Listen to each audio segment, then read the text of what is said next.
سلام بچه، عید مبارک برای سال میلادی و آخر زمستان، یعنی 2024 و برای ایرانی و سال دنیا 1402 مبارک باشه.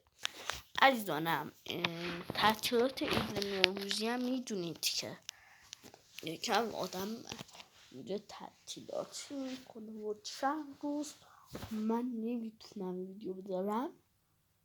شاید ویدیو رو گرفتم ولی یوتیوب نذاشتم.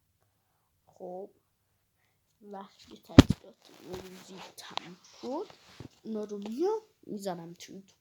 پس هر وقت که ویدیو نذاشتم منتظر نمونید تا آخر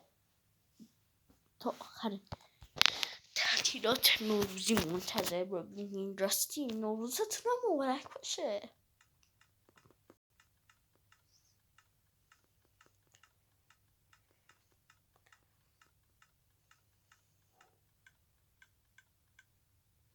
بله و باید بدونید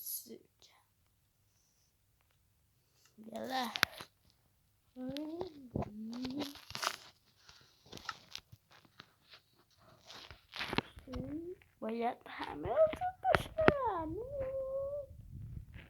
همه آزاد باشن. بفرمایید تعطیلات نوروزتون مبارک. بله امسال و باید همه آزاد باشن.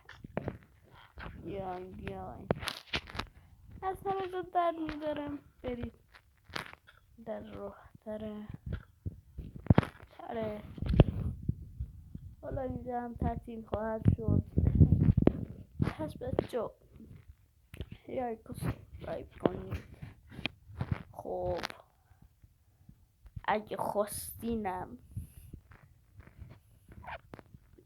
کارای خفنتون ذهنتونه کامنت ها بنویسید، من اونا رو به وقتش انجام خواهیم داد. من برم خونم اونو بخوابم.